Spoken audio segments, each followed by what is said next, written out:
नारी श्राप बस। वाह। गौतम की नारी श्राप के कारण पत्थर बन गई, पर मेरे राम ने ऐसी कृपा की कि पत्थर बनी नारी, कहते हैं पाषाण भी भगवान के चरण धूल से पिघल जाता है। ये प्रत्यक्ष उदाहरण है। पाषाण भी, पत्थर भी। अच्छा, किसी ने भगवान से कहा कि प्रभु आपने पत्थर से एक भक्त को, एक नारी को प्रकट कर दिया, कैसे? तब भगवान ने कहा कि कुछ वर्ष पहले एक प्रहलाद नाम के भक्त ने, एक भक्त ने भगवान को कहां से प्रकट किया? खंबे से। प्रहलाद नाम के भक्त ने नरसिंह भगवान को कहां से प्रकट किया? खंबे से। भगवान कहते हैं कि यदि भक्त भगवान को पत्थर से प्रकट कर सकता है तो क्या भगवान भक्त को पत्थर से प्रकट नहीं कर सकता? तो कभी भक्त ने भगवान को पत्थर से प्रकट किया, आज भगवान ने भक्त को पत्थर से प्रकट कर दिया। किस भक्त को? गौतम नारी श्राप बस। ये गौतम की नारी अहिल्या जो थी, अहिल्या की बेटी का नाम ही अंजनी था। अहिल्या की एक बेटी थी और एक बेटा था। जनक के द्वार पर जो उनके पंडित जी थे, जनक के जो गुरु थे, वो अहिल्या के पुत्र ही थे। शतानंद इनका नाम था। शतानंद जी और अंजनी जी ये भाई बहन थे। अंजनी माता जिनके पुत्र श्री हनुमान जी हुए हैं। तो ऐसी पावन माँ जिसने अंजनी जैसी बेटी को जन्म दिया हो और शतानंद जैसे विद्वान को जन्म दिया हो, आज वो नारी भगवान की चरण धूल पाकर तर जाती हैं। न जाने कौन से गुण पर दया निधि रीझ जाते हैं, यही सद्ग्रंथ कहते हैं, यही हरि भक्त गाते हैं।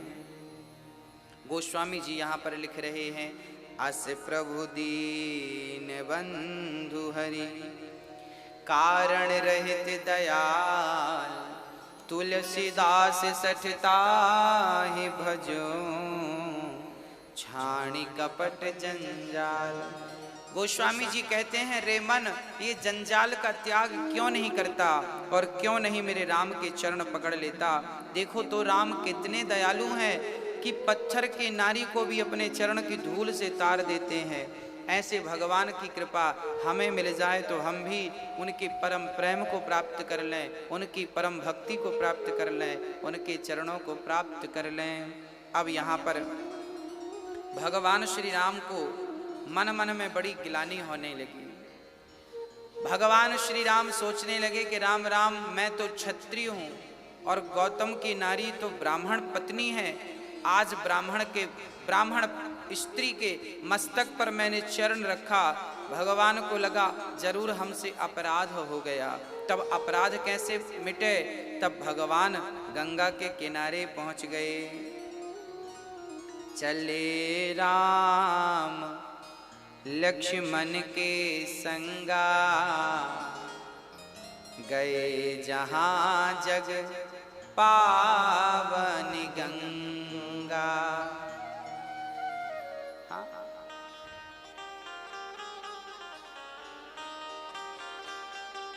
हाँ, चले राम लक्ष्मण के संगा, चले राम लक्ष्मण के संगा, गए जहाँ जग पावनी गंगा, गए जहाँ जग पावनी गंगा। गाधे सुनो सब कथा सुनाई, गाधे सुनो सब कथा सुनाई, जेहि प्रकार सुर सरी माही आए। जेहि प्रकार सुर सरी माही आए। अब आगे आश्रम के बाद भगवान श्री राम चले हैं गुरु जी के साथ, विश्वामित्र जी के साथ आगे चले तो वहां गंगा जी का दर्शन हुआ। देखिए राम जानते सब हैं, फिर भी अपने गुरु से कह रहे हैं गुरुदेव ये कौन सी नदी है, क्या है ये? तब गुरुदेव ने कहा बेटा राम ये गंगा है, ये गंगा है। तब विश्वामित्र जी ने गंगा अवतरण की पूरी कथा सुनाई। गंगा कौन है, कहां से आई, क्यों आई? हाँ प्रिय भक्तों, गंगा के बारे में अनेक चरित्र हैं। आपने सुना होगा कि जब राम, ये तो रामचरितमानस में लिखा ही है कि राम जब गए जनकपुर तो रास्ते में गंगा जी मिली, मतलब राम के जमाने में भी गंगा थी, है ना। और गंगा जी प्रकट कहां से हुई वो भी मैं आपको सुनाता हूं। राजा सगर के 60,000 पुत्र थे, सारे पुत्र उद्दंडता के कारण एक ऋषि कपिल जी का अपमान कर दिया। कपिल देव जी की दृष्टि पड़ते ही सगर के 60,000 पुत्र जलकर ढेर बन गए राख के। सगर की दूसरी पत्नी केसनी के पुत्र का नाम था असमंजस। असमंजस के पुत्र अंशुमान ने शिव जी से प्रार्थना की कि हे प्रभु मेरे पूर्वज ये मर गए हैं संत की दृष्टि से, अब इनका उद्धार कैसे होगा? तब कहा कि यदि गंगा मैया आ जाएं तो इनका उद्धार हो जाएगा। तो असमंजस के पुत्र अंशुमान ने तप किया गंगा को लाने के लिए। तप करते करते प्राण निकल गए पर गंगा नहीं आई। अंशुमान के, असमंजस के पुत्र अंशुमान के पुत्र दिलीप ने जब सुना कि मेरे पिता गंगा को लाने तप करते करते मर गए हैं तो क्यों ना मैं पिता के सपने को पूरा करूं, तब राजा दिलीप भी तप करने लगे। और दिलीप की शादी हुई, समझिएगा दिलीप की शादी हुई। इनकी 2 शादियां थीं, पहली शादी हुई पुत्र नहीं हुआ, दूसरी शादी हुई पुत्र नहीं हुआ। अब दिलीप को लगा कि ऐसा तो नहीं कि मैं पुत्र के इंतजार में पिता का सपना भूल जाऊं, तो दिलीप अपना गृहस्थ आश्रम छोड़ के भजन करने गए गंगा को लाने के लिए। पर दुर्भाग्य से गंगा नहीं आई और दिलीप भी तप करते करते मर गए। अब जब दिलीप मर गए तो इनकी संतान थी नहीं तो आगे कुल बढ़ा नहीं। तब क्या किया, तब गुरु के पास गए। गुरु कौन? यही श्री वशिष्ठ जी। गुरु के पास गए तो गुरु वशिष्ठ जी ने कहा कि इन दोनों रानियों के द्वारा ही बच्चा पैदा होगा। बिना पुरुष के जो बच्चा पैदा होगा उसी से गंगा, क्योंकि गंगा पावन क्यों है, गंगा पवित्र क्यों है, गंगा के स्नान से क्यों पाप धुल जाते हैं? क्योंकि गंगा भोगवती नहीं है, गंगा तो योगवती है। क्योंकि गंगा स्त्रियों के घर्षण से प्रकट हुई। राजा दिलीप की जो 2 पत्नियां थी ना, इन्होंने दोनों स्त्रियों ने अपने शरीर का घर्षण किया और दोनों ने जब घर्षण किया तो 2 में से एक गर्भवती हो गई। बिना पुरुष के स्त्री ही गर्भवती हो गई। और जब गर्भवती हुई तो उनके शरीर से समय पूरा होने के बाद एक बालक ने जन्म लिया। बालक ने जन्म तो ले लिया पर शरीर में कोई हड्डियां नहीं थी।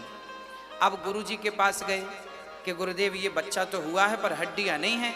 तब गुरु वशिष्ठ जी ने अपने तप के बल से हड्डियों का संचार किया और वही बेटे का नाम था भागीरथ। 2 भागों के संसर्ग से बच्चा उत्पन्न हुआ, इसलिए उसका नाम पड़ा भगीरथ। भगीरथ इसलिए श्री भगीरथ जी ने फिर तप किया कि मेरे दादा परदादाओं का सपना पूरा करूं, गंगा को लाना है। तब भगीरथ ने तप किया और जब तप किया तो गंगा प्रकट हो गई, पुत्र वरदान मांगो। तब भगीरथ जी ने कहा गंगा मैया मुझे वरदान दो कि मैं आपको पृथ्वी पर लाऊं और आप मेरे पूर्वजों के साथ साथ आने वाले हजारों लोगों का आप उद्धार करती रहें। पतित लोग, अरे भजन नहीं कर पाते हो आप, यज्ञ नहीं कर पाते हो आप, दान पुण्य नहीं कर पाते हो आप, कोई बात नहीं, परंतु गंगा स्नान कर लोगे जीवन में एक बार तो भी भवसागर पार जा सकते हो। ये गंगा स्नान का महत्व है। अब गंगा स्नान, अब भगीरथ जी ने गंगा को कहा आइए। गंगा जी ने कहा मैं आ तो जाऊंगी, परंतु मेरा वेग इतना तेज रहेगा कि मैं पृथ्वी को फाड़ती हुई पाताल में चली जाऊंगी। तब क्या करें? बोले शंकर जी का तप करो। तब भगीरथ जी ने शंकर जी का तप किया और तप करने के बाद शंकर जी प्रकट होकर और गंगा से कहते हैं कि आप मेरी जटाओं में, गंगा जी आई शिव जी की जटाओं में। ये गंगा कौन है?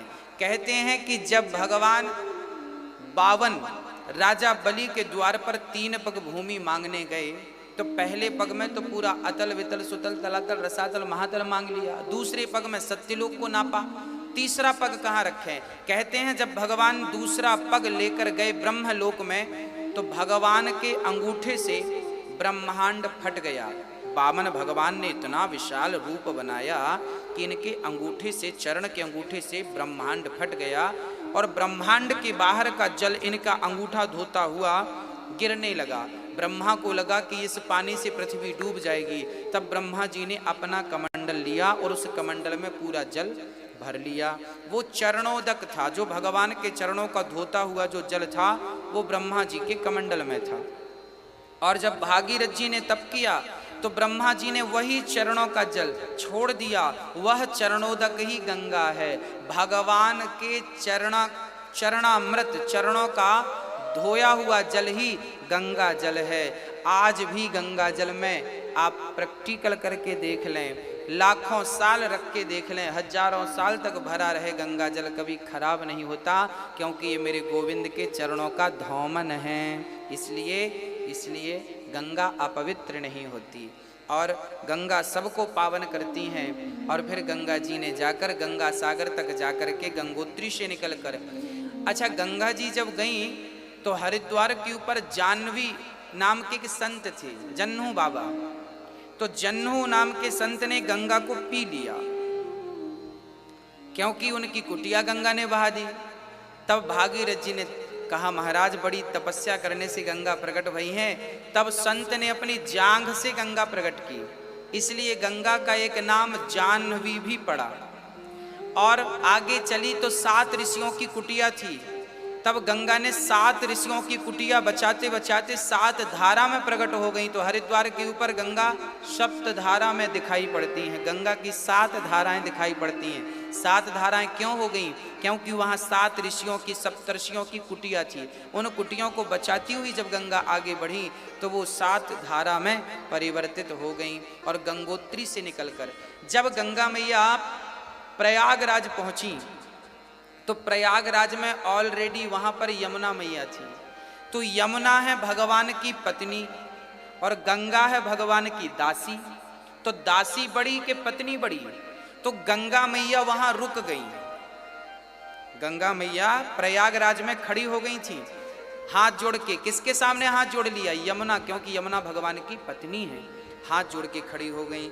आप तो पत्नी बनने वाली हैं भगवान की, तो आपका तो पद कद ऊंचा है, आप हमें आज्ञा करो। तब यमुना मैया ने कहा गंगा तुम पावन करने आई हो संसार को, मैं अपनी लीला यहीं समाप्त करती हूँ, अब यहाँ से तुम आगे जाओ। जबकि प्रयागराज में आप गौर करेंगे ना तो यमुना जी बिल्कुल सीधी जा रही हैं, जबकि गंगा जी टेढ़ी आकर मिली हैं। और फिर आगे जो धार गई है ना, वो मानना तो ये चाहिए कि यमुना में गंगा मिली है, परंतु आगे यमुना का नाम चलना चाहिए था ना। पर यमुना जी ने कहा नाना आगे आपका ही नाम चलेगा और पापियों के पाप धुलती रहना।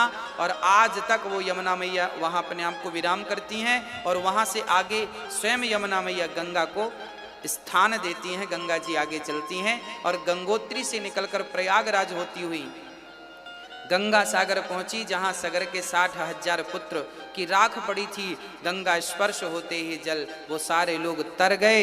आज भी लोग मरने के बाद अपनी राख गंगा में विसर्जित करते हैं, क्योंकि भवसागर से तारने वाली केवल गंगा, ऐसी पावन गंगा जो हम सभी पापियों के पाप को धुलने बैठी हैं, ऐसी गंगा मैया को हम नमस्कार करते हैं, प्रणाम करते हैं। अच्छा याद रखिएगा, गंगा 3 गंगा हैं। एक गंगा पाताल में बह रही है, एक स्वर्ग में ऊपर है और एक पृथ्वी लोक पर बह रही है गंगा। अच्छा, चरित्र तो ऐसे भी मिलते हैं कि अब आपने एक कथा और सुनी होगी, राजा हरिश्चंद्र भी गंगा के किनारे ही थे। आपने सुना होगा ना राजा हरिश्चंद्र की कथा। गंगा के किनारे हरिश्चंद्र शमशान घाट में पहरा देते थे। तो राजा हरिश्चंद्र जो थे ये तो सगर के भी पहले थे। अब प्रश्न ये खड़ा हुआ कि यदि गंगा भागीरथ जी ने प्रकट की है, यदि गंगा भागीरथ जी ने प्रकट की है, तो भागीरथ के पहले भी तो गंगा थी। इसका उल्लेख मिलता है राजा हरिश्चंद्र के प्रसंग में। हरिश्चंद्र तो इनके ना जाने कितनी पीढ़ी पहले हो चुके, तब भी गंगा थी, और अब भी गंगा है, मतलब भागीरथ जी के जमाने में। तो ये क्या बात है? तब कहा गया कि राजा हरिश्चंद्र के जमाने में जो गंगा थी वो गंगा अलग थी। वो कौन सी गंगा थी? वो शिवपाद गंगा थी। जो गंगा तब थी वो शिवपदी गंगा थी। शिवपदी गंगा कहा जाता है कि वो गंगा शिव की पत्नी थी, और ये जो प्रेजेंट में गंगा बह रही है ये विष्णुपदी गंगा, वो शिवपदी गंगा थी, ये विष्णुपदी गंगा है। हरिश्चंद्र के जमाने में जो गंगा थी वो शिवपदी गंगा थी, और आज जो भागीरथ जी के जमाने में जो अभी प्रेजेंट में गंगा बह रही है ये विष्णुपदी गंगा है। हाँ, तो गंगा तब भी थी जब भागीरथ नहीं थे, और गंगा आज भी हैं। तो ये कभी आपको ये प्रसंग आधा अधूरा सुनेंगे तो कंफ्यूज ना हो जाए, क्योंकि अब सीधी बात है कि गंगा जी भागीरथ जी ने लाई, तो भागीरथ के पिता के पिता के पिता के पिता के पिता के पिता के पिता तो हरिश्चंद्र थे। तो हरिश्चंद्र के बारे में भी लिखा है कि काशी में जब वो पहरा दे रहे तब गंगा के किनारे थे। तो उसका समाधान ये है कि वो गंगा शिवपदी गंगा थी, ये गंगा विष्णुपदी गंगा है। वो गंगा पाप के कारण अंतर्धान हो गई। जैसे ये गंगा भी जब कलयुग का अंत आएगा ना तो ये गंगा फिर अदृश्य हो जाएगी। समय जब बीत जाता है ना, जब बहुत सारे युग बीत जाते हैं, प्राणियों के पाप बढ़ने लगते हैं, हम लोग प्रदूषण करने लगते हैं, तब देवी देवता रूठ कर अपने धाम को चली जाती हैं। गंगा मैया रूठ कर नाराज होकर चली गई। तब जब चली गई तो फिर हम लोगों ने तब किया, फिर प्रार्थना की कि माँ फिर आइए, तब प्रार्थना की गई, तब भगवान फिर से प्रकट करते हैं गंगा। मतलब ये हम जैसे पापियों के अत्याचार से फिर चली जाती हैं, और फिर भागीरथ जैसे भक्तों के आवाहन करने से पुनः प्रकट हो जाती हैं। तो ये गंगा का सविस्तार चरित्र श्री विश्वामित्र जी ने राम को सुनाया। राम तो सब जानते थे, फिर भी सुनाया। अब आगे चले। अब जैसे ही आगे चले तो अब जानते हैं कहाँ आ गए? अब मिथिला आ गए। श्री राम के चरण मिथिला में पड़े। ये मिथिला कौन थी? मिथिला नाम क्यों पड़ा? राजा जनक की नगरी का नाम मिथिला क्यों पड़ा? और ये जनक कौन थे? मैं इस प्रसंग पर थोड़ा सा आपको प्रकाश डाल दूं। ये राजा निमि थे। राजा निमि की कोई संतान नहीं थी। तब राजा निमि के शरीर का मंथन किया गया। तो राजा निमि के शरीर का जो मंथन किया गया, उस मंथन से एक बालक प्रकट हुआ। चूंकि मंथन से प्रकट हुआ तो उस बालक का नाम रखा गया मिथि। क्योंकि मंथन से हुआ तो मिथि नाम रखा गया। वही बालक आगे चल के जनक बने, और मिथि में रहते रहते नाम पड़ गया मिथिला। तो श्री जनक का नाम मिथि भी है, तो मिथि से उनकी नगरी का नाम पड़ा मिथिला। राजा जनक ऐसे राजा हैं जो बिना पिता और बिना माँ के हैं। इनकी ना कोई माँ है ना इनके कोई पिता। प्रकट हुए हैं मंथन से। किनके शरीर से? राजा निमि के शरीर से ये प्रकट हुए हैं। हाँ, ऐसे जनक जी की नगरी में जब मेरे राघव के, मेरे राम के, मेरे शिया वर राम के जब चरण पड़े हैं, तो जब आगे चले तो राम जी बहुत सुंदर दृश्य देख रहे हैं। राजा जनक की नगरी कितनी सुहावनी है, कितनी सुंदर है। चारों तरफ बड़ी बड़ी सड़कें हैं और बड़े बड़े घर लोगों ने बना रखे हैं। बड़ी बड़ी बाजार थी और बड़ी सुंदर नगरी का यहाँ गोस्वामी जी वर्णन करते हैं कि सुमन वाटिका बाग बन विपुल विहंग निवास, फूलत फलत सुपल्लवत सोहत पुर चहु पास। आज जो आर्किटेक्ट जो घर बनाते हैं, डिजाइन करते हैं ना, गोस्वामी जी लिख रहे हैं उस जमाने में भी बढ़िया घर थे। कैसे कैसे घर थे? हर घर के सामने एक पार्क था और बड़ी 40-40 फुट की रोड थी, सारी गलियां 40-40 फुट की, सकरी गली नहीं थी। आजकल तो रोड, आजकल हमने देखा है लोग रोड में भी कब्जा कर लेते हैं। अपना घर बनाएंगे तो 2-4-10 इंच रोड को भी दबा लेंगे, रोड रह ही नहीं जाती। कई लोगों ने तो रोड को इतना सकरा कर दिया है कि वहां से 4 व्हीलर गाड़ी भी नहीं निकल पाती। अरे भाई, आपको समझ तो होगी थोड़ी सी। आपके घर के सामने बड़ी रोड रहेगी तो आपको ही तो आसानी रहेगी ना आने जाने में। घर थोड़ा सा अंदर कर लो, रास्ता छोड़ दो। रास्ता छोड़ना चाहिए। वह नगर बड़े सुंदर होते हैं जहाँ की रोड बड़ी बड़ी होती हैं, चौड़ी चौड़ी। राजा जनक के यहाँ लिखा है कि रोड बड़ी बड़ी थी, घर बड़े सुंदर सुंदर थे और पूरे घर वास्तु के अनुसार बनाए गए थे। वास्तु का ख्याल रखा गया था। आग्नेय कोण में ही रसोई थी सबकी, ईशान कोण में ही मंदिर थे सबके, हाँ, वायव्य कोण में ही सबके अतिथियों का सत्कार होता था और दक्षिण दिशा में ही सबकी सीढ़ियां हुआ करती थीं। ये वास्तु कहता है कि घर में सीढ़ी कहाँ हो, वास्तु कहता है घर में रसोई किस दिशा में हो, वास्तु कहता है रसोई किस दिशा में होना चाहिए, आग्नेय कोण में होना चाहिए। ये आग्नेय कोण क्या होता है?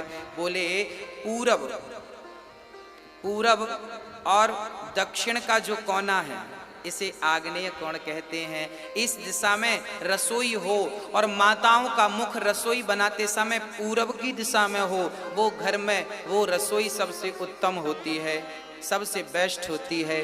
पूजा का स्थान कहाँ होना चाहिए? बोले आप पूरब दिशा, पूरब दिशा और उत्तर दिशा का जो कोना है उसे ईशान कोण कहते हैं। वहाँ पर पूजा का स्थान होना चाहिए। पूजा करते समय मुख या तो पूरब में हो या तो उत्तर में हो, ऐसा। अब देखिए आपके घर में, अब जो सुन रहे हैं कथा, अब आप लोग अपने घर में तोड़ाई फोड़ाई मत शुरू कर देना कि गुरुजी ने ये कहा तो हम तोड़ फोड़ डालें। ना ना ना, अब जैसा आपका बना है सो बना है। यदि आपने अपने घर पे तुलसी का वृक्ष लगा रखा है तो आपके घर में कोई भी दोष हो तो वो दोष समाप्त हो जाता है। और जब भी नया घर बनाए तो वास्तु कहता है कि घर जब भी बनाए तो घर में चारों तरफ 2-2 फीट, 3-3 फीट, 4-4 फीट, जितनी आपकी सामर्थ्यता है, पूरे घर में चारों दिशाओं में चारों तरफ परिक्रमा होनी चाहिए। आपका घर, आपके घर की यदि आपने परिक्रमा छोड़ रखी है, 2-2 फीट की जगह छोड़ रखी है, तो वो घर सबसे उत्तम होता है। जनक के यहाँ जो घर बने हैं, राजा जनक जी के यहाँ, पूरे वास्तु के अनुसार गोस्वामी जी कह रहे हैं बढ़िया सी रोडें दे रखी हैं। पूर्व दिशा का मकान है तो द्वार किस तरफ, जो मेन द्वार होता है ना, घर प्रवेश का प्रथम द्वार होता है, उस द्वार के ऊपर श्री गणेशाय नमः लिखना चाहिए, शुभ लाभ लिखना चाहिए, मंगल भवन अमंगल हारी, द्रवहु सुदशरथ अजर बिहारी, चौपाइयाँ घर पे अंकित करनी चाहिए। शंख और चक्र के निशान घर के फ्रंट पे द्वार पर लगाना चाहिए। जब भी कोई आपके घर आवे तो सबसे पहले आपके द्वार पे गणेश जी का चित्र पावे। आपके जो द्वार पर सबसे ऊपर गणेश जी का चित्र लगाना चाहिए, गणेश जी की मूर्ति छोटी सी स्थापित करना चाहिए, और ताकि गणेश जी जहां होंगे वहां रिद्धि और सिद्धि तो होंगी। तो आपके मेन जो द्वार है, मेन द्वार, वो द्वार के ऊपर स्वयं गणेश जी होने चाहिए, और ताकि रिद्धि सिद्धि बनी रहे। जब भी आप आवे जावे तो गणेश जी का दर्शन करते हुए घर से जावे आवे तो आपका आना जाना मंगल होगा, शुभ होगा। और द्वार के एक तरफ शंख का निशान, एक तरफ चक्र का निशान होना चाहिए, भगवान के आयुध होने चाहिए, और आपके घर पे श्री राम जय जय राम लिखा होना चाहिए। बढ़िया लिखवाओ पेंटर को बुलाकर दीवार पे, ताकि आने जाने वाले को दर्शन होता रहे। सीताराम लिखा हो, राधे श्याम लिखा हो, श्रीमन्नारायण लिखा हो, कुछ भी बढ़िया सा लिखवाइए। ऐसा जनक के यहाँ बढ़िया व्यवस्थित लिखा हुआ था। मंगलमय मंदिर सबके रे, और चित्रित जनुरति नाथ चितेरे। आहा, कितना सुंदर। श्री राम जी जब वहां पर जा रहे हैं तो उनके घरों का वर्णन गोस्वामी जी कर रहे हैं। जनकपुर में लोगों के घर कैसे हैं? लोगों के घर में ना भगवान नारायण के चित्र बने हुए हैं, चित्र बने, उस जमाने में भी चित्र बने थे, और ऐसे ऐसे चित्र बने थे कि कामदेव भी लजा रहे थे उन चित्रों के सामने। इतने सुंदर चित्र लोगों के घर में बने हुए थे, और राम जी तो देखते ही बन रहे हैं। कितना सुंदर दर्शन श्री राम जी कर रहे हैं। अनेक प्रकार से राजा जनक के महल कैसे थे? सोने की दीवारें थी और रत्नों के खंबे थे। हाँ, पुखराज के खंबे, हीरे के खंबे थे, और ऐसे ऐसे बढ़िया सुंदर से नगर में सबके घर सब संपन्न थे, कोई गरीब नहीं था, भूखमरी नहीं थी। तब की जीडीपी आज की जीडीपी से ना जाने कितनी गुना मजबूत थी जनक की। और जनक जी बड़े समृद्धवान राजा थे, और वहाँ की प्रजा बड़ी समृद्धवान थी, और न्याय था सबके लिए, दृष्टि एक सी थी सबके लिए। ऐसे शासन करता श्री जनक जी महाराज के नगर में राम जी जब भ्रमण करने निकले, और जब भ्रमण करके आए तब उस समय विश्वामित्र महामुनि आए, समाचार मिथिलापति पाए। विश्वामित्र महामुनि आए, समाचार सब मिथिलापति पाए।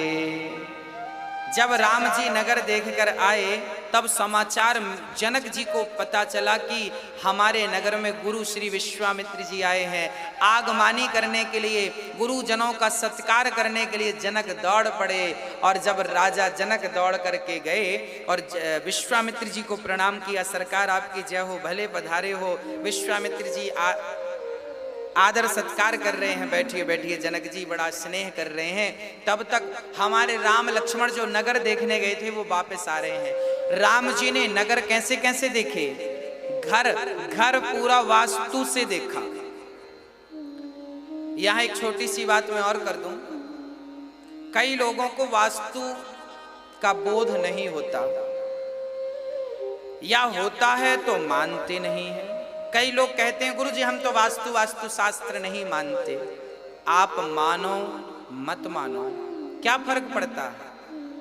हाँ, सांप को हम नहीं मानते, सांप के जहर को नहीं मानते, मत मानो, पर काटेगा तो जहर तो लगेगा। हाँ, मत मानो ना। एक सज्जन बोले महाराज जी हम कोरोना फोरोना नहीं मानते। हमने कहा जब होगा तो मानना पड़ जाएगा, अभी मत मानो। आपके मानने और ना मानने से फर्क क्या पड़ता है? जो सच्चाई है सो है। घर जब नया बना, जिनका बन गया है, मैं फिर हाथ जोड़ के कहूंगा कोई तोड़ा फोड़ी मत कर लेना। जिसका घर बन चुका है केवल अपने घर पे तुलसी रख लीजिएगा बस। और आपका घर का जो मालिक है, घर का जो मुखिया है, उसका कक्ष कहाँ होना चाहिए, मास्टर बेडरूम कहाँ होना चाहिए? वास्तुशास्त्र कहता है कि जो मास्टर बेडरूम है, घर के मुखिया को कहाँ सोना चाहिए, घर की किस दिशा में सोना चाहिए? तब शास्त्र कहते हैं कि दक्षिण और पश्चिम का जो कोना है, दक्षिण और पश्चिम का जो कोना है, उस कोने पर मास्टर बेडरूम होना चाहिए। और दक्षिण और पश्चिम तरफ ही, खासकर पश्चिम और दक्षिण तरफ ही घर की सारी लेट बात होनी चाहिए। आपके जितने भी कमरे हैं उन कमरों का भी वास्तु देख करके आपको दक्षिण और पश्चिम की तरफ ही लेट बात बनवाना चाहिए, वॉशरूम बनवाना चाहिए। वॉशरूम कभी भी ईशान में ना हो, वॉशरूम कभी भी आग्नेय में ना हो, नहीं तो बहुत नुकसान घर के मुखिया को हो सकता है। ऐसा वास्तु शास्त्र कहते हैं। राजा जनक की नगरी ऐसी ही थी पूरी। गोस्वामी जी तो उसमें सारा वास्तु लिख रहे हैं। सारे लोगों ने अपने अपने घर पे वृक्ष लगा रखे थे। उस जमाने में भी वाटर हार्वेस्टिंग करवा रखी थी सबने। सोचिए, त्रेता युग में भी छत का पानी लोगों के जमीन पे जाता था।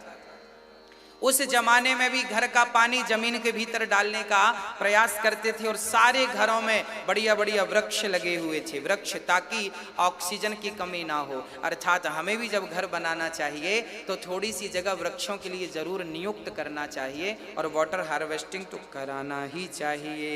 ऐसा अब राम जी जब वापस आए तो बड़ा अद्भुत चरित्र था, जरा सुनिएगा क्या कह रहे हैं। जब तेहि अवसर आए दो भाई, गए रहे देखन फुलवाई।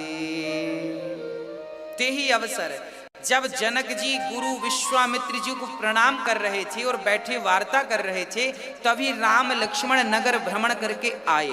और जैसे ही आए जनक की दृष्टि राम और लक्ष्मण पर पड़ी तो जनक जी आप पलक दृष्टि से मेरे राघव को, मेरे लक्ष्मण को देखने लगे, पलक झपकाई नहीं और देखने लगे, टुकुर टुकुर टुकुर टुकुर टुकुर देखने लगे।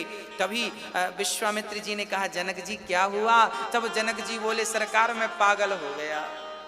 अब जनक जी को लगा मैंने क्यों ये संकल्प लिया। जनक ने ये प्रतिज्ञा की थी कि जो धनुष पर डोरी चढ़ाएगा, वो धनुष का नाम था पिनाक, शंकर जी का धनुष था। उस धनुष की बड़ी महिमा है। वो धनुष इतना विशाल था, इतना बड़ा था कि एक बार क्या हुआ, उस धनुष को कोई उठा नहीं सकता था, केवल 2 लोग उठा सकते थे उस धनुष को, एक तो स्वयं जनक जी और एक सीता माँ। एक बार क्या हुआ, कथा संत लोग गाते हैं कि एक बार अपने घर में माता सीता, आज उनका मन हुआ कि चलो आज मैं घर पे पोंछा लगाऊं, घर की साफ सफाई करूं।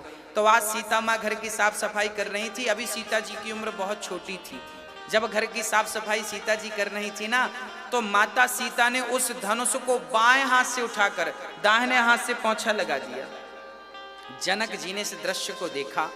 जनक जी ने सोचा कि मेरी सीता ने इस धनुष को बाएं हाथ से उठा दिया, और उस धनुष को जब कभी उठाना पड़ता था ना, तो जनक के सिवा वहां 10,000 लोग भी इकट्ठे हो जाएं तो उस धनुष को हिला नहीं पाते थे।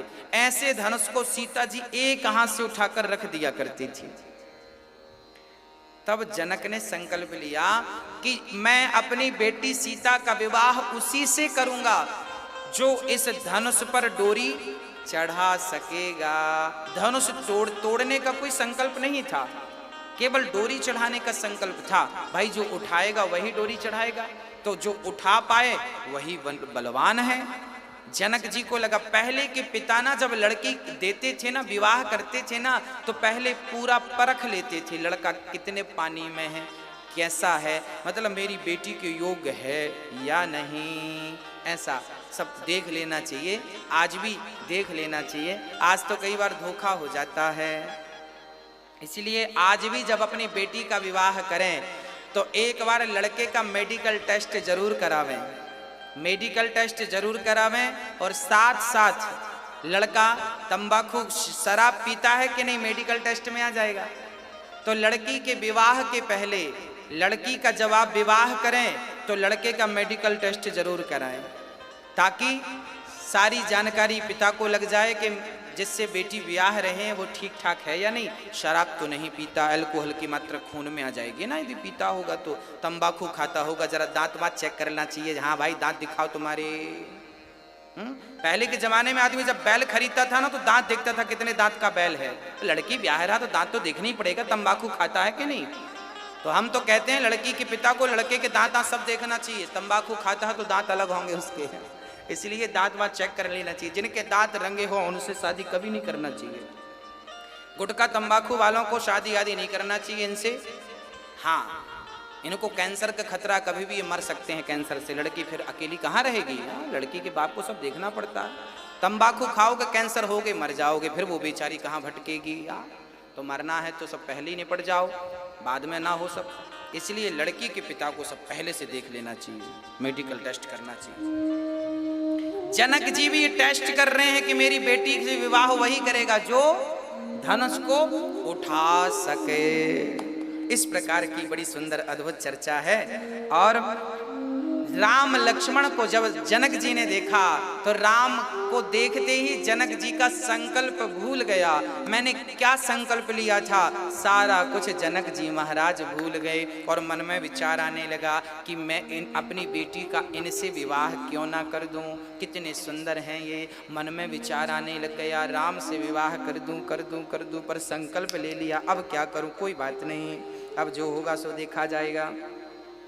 सुंदर सा दर्शन था मेरे राम का। तब जनक जी ने पूछा कि गुरुदेव ये कौन है? तब कहा कि रघुकुल मनि दशरथ के जाए, मम हित लागी नरेश पठाए। विश्वामित्र जी ने परिचय दिया कि ये राम है, ये लक्ष्मण है, ये दशरथ के पुत्र हैं और यहाँ हमारे साथ आए हैं। आए थे मारीच को मारने, आपका संदेशा पहुंचा तो हम बोले चलो स्वयंवर भी देख लो, तो हमारे संग आ गए हैं। राम लखन दो बंधु बर, सुंदर है ये। अब जनक जी ने राम लक्ष्मण और गुरुजनों को भोजन कराया, बढ़िया बढ़िया भोजन कराया और ठहरने की व्यवस्था बढ़िया की। एक सुंदर से नगर में, कहा सीता जी का एक सुंदर सा महल था, बड़ा सुंदर था, बड़ा शांत था। जनक जी ने सीता जी के महलों में ही राम लक्ष्मण को ठहराया। गुरु राम लक्ष्मण और विश्वामित्र जी तीनों ठहरे हैं। अब क्या हुआ, जनक जी तो मन में लड्डू लेके चले गए कि मेरे सीता का विवाह इनसे हो जाए, बढ़िया है। प्रार्थना की भगवान से, हे भगवान इनसे मेरी बिटिया का विवाह हो। अब क्या हुआ, अब गुरुजी लेट गए हैं, राम चरण दबा रहे हैं, लक्ष्मण चरण दबा रहे हैं और चरण दबा, देखिए राम लक्ष्मण चरण दबा रहे हैं, जगत के पालनहार आज गुरु सेवा कर रहे हैं। इसका तात्पर्य यह है कि हम कितने भी बड़े हो जाएं पर हमें अपने गुरुजनों के चरणों में ही रहना चाहिए, ये हमारे संस्कार हों। गुरुजनों के चरणों में अपना मस्तक झुकाते रहिएगा, तब आप ऊपर बढ़ते रहेंगे। गुरु आशीर्वाद जब देते हैं ना तो शिष्य तरक्की करता है। अब राम जी कह रहे हैं गुरुदेव एक छोटी सी बात कहना चाहता हूं। हाँ हाँ राम कहो, क्या कहना चाहते हो? नाथ लखनपुर देखन चाहीं, प्रभु संकोच डर प्रगट न कहीं। हाँ, नाथ लखनपुर देखन चाहीं। हाँ, बड़ी सुंदर बात कह दी। राम जी कहते हैं गुरुजी लखन लक्ष्मण नगर को देखना चाहता है, आप आज्ञा करो तो ये चला जाए। तब गुरुजी ने कहा देखो अकेले लखन मत जाओ। अच्छा राम एक काम करो तुम घुमा के, अच्छा जाना था राम को ही पर राम जी ने बहाना लिया, लक्ष्मण देखना चाहता। अब लक्ष्मण ने धीरे से कहा प्रभु मैंने कब कहा देखना चाहता। राम जी बोले चुप रहो, अभी गुरुजी की आज्ञा मिल जाए फिर बात करते हैं। तब गुरुजी ने कहा जाओ और जरा देख कर जल्दी आना। जाय देखे आवहु नगर, सुख निधान दो भाई, करहु सुफल सबके नयन, सुंदर बदन दिखाई। अब राम लक्ष्मण चले, जब नगर में पहुंचे नगर वासियों ने देखा, पूरे नगर में चर्चा हो गई कि सुनो जनक जी तो राम लक्ष्मण को देखते ही रह गए, नजर हटी नहीं। उनके मन में तो यही विचार है कि इनसे ही सीता का विवाह कर दें। अब जब सारे लोगों को बात कानों कान पता चली और जब राम लक्ष्मण निकले, राम की छाती बड़ी चौड़ी थी, कानों में सोने के कुंडल लटक रहे थे, बाल बड़े घुंघराले से थे और बढ़िया सा चौकोर पगड़ी ठाकुर जी ने मेरे राघव ने बांध रखी थी। कैसी चौकोर पगड़ी बांध रखी थी, चौकोर पगड़ी सिर पर थी और पगड़ी पर मोर का पंख लगा था और भगवान के कान बड़े सुंदर, बड़े बड़े कान, बड़े बड़े कुंडल लटक रहे थे, आंखें बड़ी सुंदर थी, गाल बड़े सुंदर थे। भगवान की आंखें ऐसी थी कि लाखों कमल भी लजा जाएं भगवान की आंखों की सुंदरता देखकर। छाती बड़ी चौड़ी सी, बाजूबंद था और बड़ी बड़ी भुजाएं थी और धनुष टंगा हुआ था और बढ़िया तरकस टंगा हुआ था। धनुष बाण लिए जब राम लक्ष्मण निकले तो जो राम लक्ष्मण को देखता बस देखता ही रह जाता, किसी की पलक झपकने का नाम नहीं लेती। और तो और खिड़कियों पे चढ़ चढ़ करके, दरवाजों पे चढ़ चढ़ के वहां स्त्रियां श्री राम का दर्शन करने लग गई, श्री लखनलाल जी का दर्शन करने लग गई और मन ही मन राम को सब सीता के लिए यही हो, यही सीता के पति हो, ऐसी प्रार्थना सारी स्त्रियां सारे पुरुष जन करने लग गए। कितना सुंदर नगर था, कितनी सुंदर श्री राम लक्ष्मण जी की शोभा थी। अब राम जी जब मिथिला भ्रमण करने निकले हैं ना, तो कुछ सखियां, आप जानते हैं कुछ लोग बड़े मजाकिया होते हैं। तो जब राम जी गली से निकलने लगे ना नगर में, तो कुछ सखियां राम को गाली देने लगे। हाँ, कितनी बढ़िया गाली दे रही हैं। एक सखी जोर जोर से कहने लगी, ए सखी सुनो, हमने तो सुना है कि ये दोनों दशरथ के बेटे हैं। एक सखी बोली, अच्छा अयोध्या वाले दशरथ के? हाँ। तीसरी सखी बोली, सुनो, कभी अयोध्या मत चली जाना धोखे से। अच्छा, अब जैसे ही राम लक्ष्मण ने ये सुना कि ये सखियां कह रही हैं धोखे से अयोध्या ना चली जाना, तो राम लक्ष्मण की जो रफ्तार थी ना थोड़ा स्लो हो गई। राम और लक्ष्मण सुनने लगे कि ये क्या कह रही हैं। तो सखियां सुना के कह रही, सुनो, कभी अयोध्या मत चली जाना। क्यों? दूसरी सखी बोली, यदि चली जाना तो अयोध्या में कोई खीर दे, भूल से मत खा लेना खीर। चौथी बोली, क्यों? वहां की खीर में ऐसा क्या है? बोली, वहां की खीर खाने से ना गर्भवती हो जाते हैं, बाप की जरूरत नहीं पड़ती। हाँ। चौथी बोली, ये जो राम लक्ष्मण आए ना हमारे मिथिला में, ये खीर वाली है, ये खीर खाने से पैदा हुए हैं। हाँ, अयोध्या में तो पिता की जरूरत ही नहीं पड़ती, खीर खाओ बच्चे होते हैं। अब लक्ष्मण जी ने सुना, राम राम, ये तो बड़ा मजाक कर रही हैं हमसे, बड़ी हंसी उड़ा रही हैं। तब लक्ष्मण जी ने मोर्चा संभाला और लक्ष्मण जी ने अपने भैया से कहा, भैया सुनो, अब जल्दी चलो मिथिला से। बोले, क्यों? बोले, मिथिला से जल्दी इसलिए चलो, आज के बाद कोई मिथिला ना आ जाए, और यदि मिथिला आ जाए तो यहाँ कोई प्रॉपर्टी जमीन ना खरीद ले।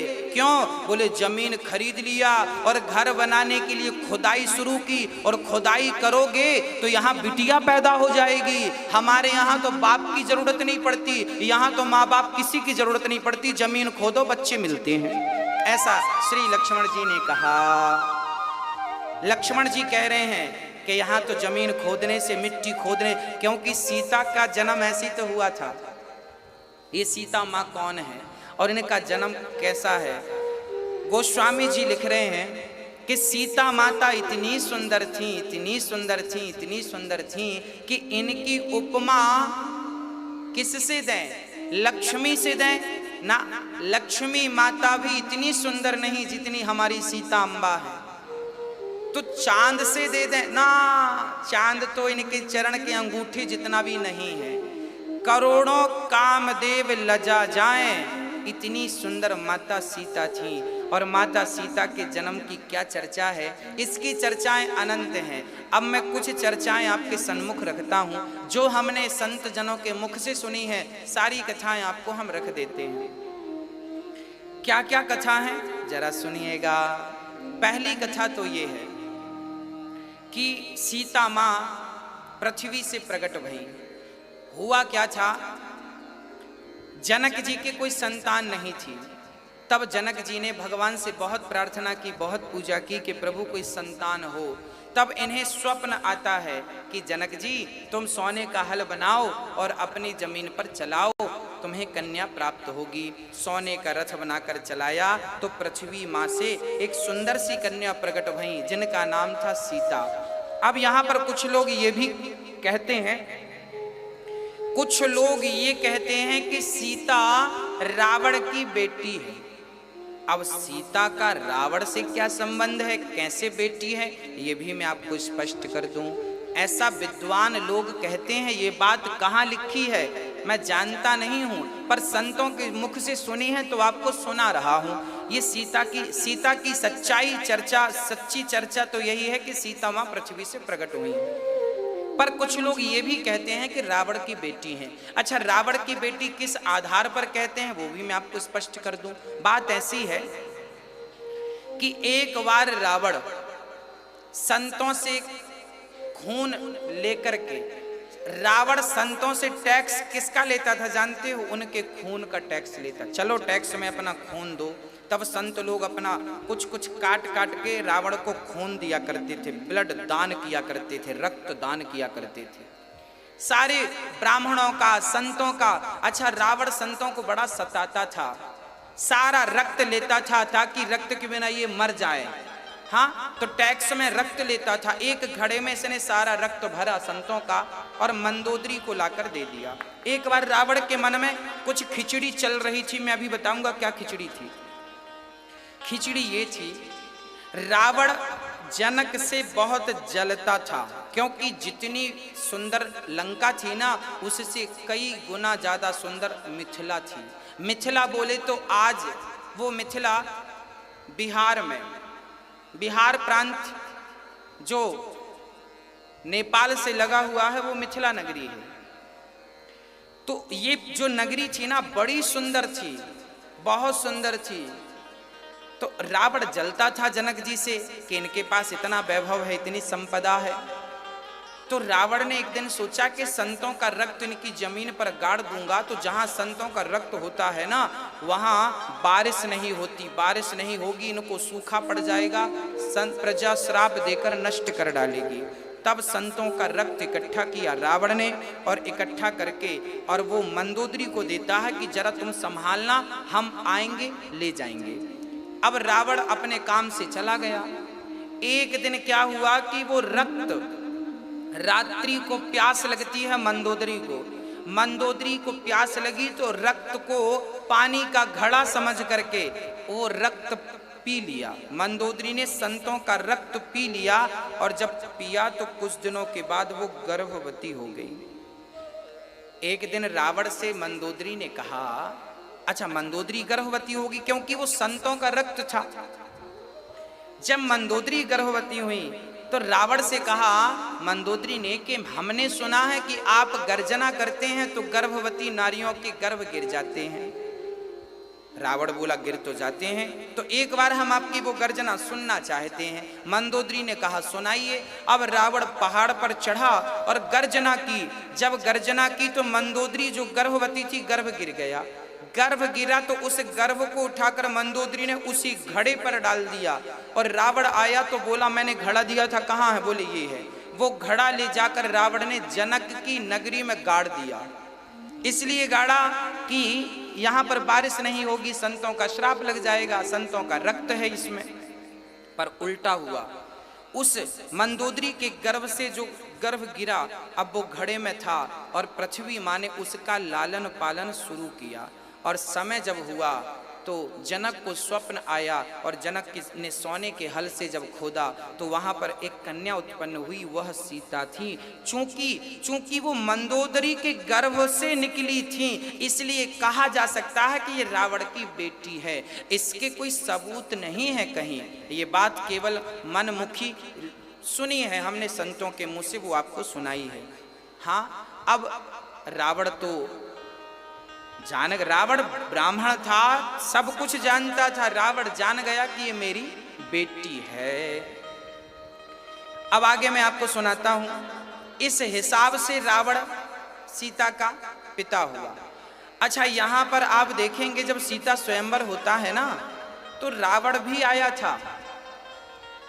यहां गोस्वामी जी स्पष्ट लिख रहे हैं कि रावण ने धनुष को टच भी नहीं किया, अर्थात रावण सीता से विवाह करने नहीं आया था। यहां गोस्वामी जी लिख रहे हैं चौपाई में कि रावण चाप को अर्थात धनुष को छुआ भी नहीं। ऐसी चौपाई अभी मैं गाऊंगा थोड़ी देर बाद।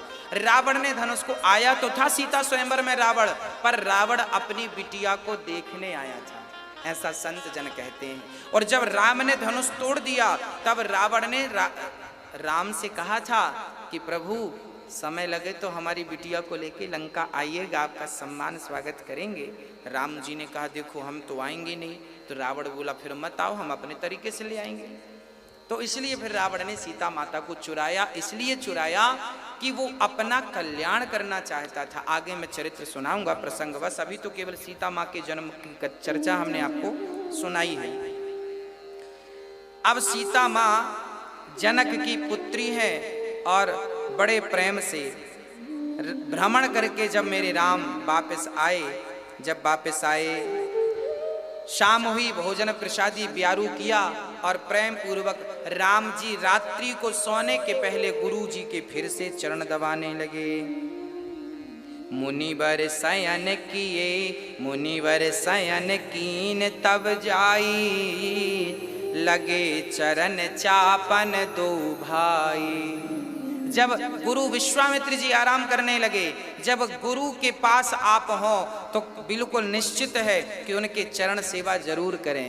गुरु के चरण राम लक्ष्मण दबा रहे हैं और जब गुरु जी ने कहा कि ठीक है अब राम लक्ष्मण जाओ आप आराम कर लो, जब गुरु के पास से राम लक्ष्मण चले तो राम विश्राम करने लग गए, तो राम के चरण श्री लक्ष्मण जी दबाने लग गए। कितना प्रेम था राम का लक्ष्मण से और लक्ष्मण का श्री राम से कि राम जी आराम कर रहे हैं तो छोटा भाई पांव दबा रहा है। अब सोचिए कि बड़ा भाई छोटे भाई से प्रेम करे और छोटा भाई बड़े भाई से प्रेम करे तो वो घर घर नहीं, वो घर स्वर्ग हो जाता है। जहाँ सुमति तहाँ संपत्ति नाना, जहाँ कुमति तहाँ विपत्ति निदाना।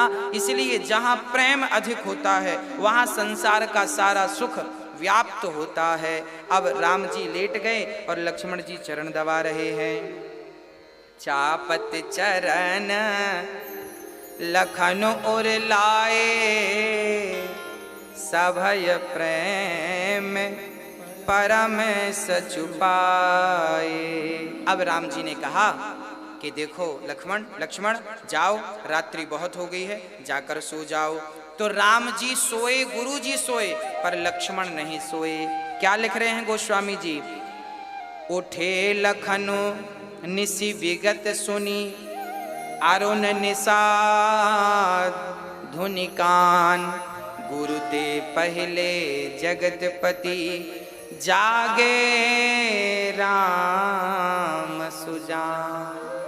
शिष्यों का धर्म है कि वो गुरु से पहले, आज राम जी गुरु के बाद सोए थे और यहाँ लिखा है गुरु ते पहले जागे, गुरु ते पहले जगतपति जागे, अर्थात गुरु के पहले राम जाग गए। इसलिए जाग गए कि हम नहा धो के तैयार होंगे तब तो गुरु की आज्ञा का पालन कर सकेंगे। अब गुरु जी जाग गए और चेला सो रहा है। ये घोर कलयुग है।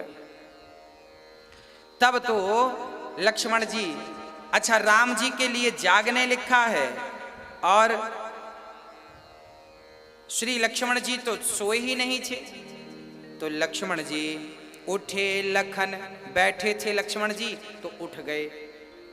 और यहाँ पर गुरु ते पहले जागे, अर्थात राम सो रहे थे तो जाग गए, पर लक्ष्मण जी सो रहे थे ऐसा नहीं लिखा।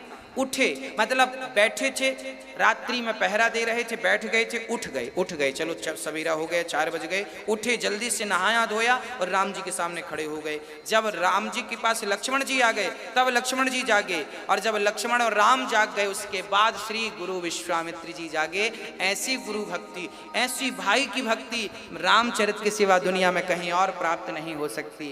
ये रामचरित्र है भक्तों। ऐसी मर्यादाओं का पालन यहाँ श्री राम जी कर रहे हैं और श्री लक्ष्मण जी कर रहे हैं। कैसे गुरु सेवा होती है, कैसे भाई सेवा होती है। अब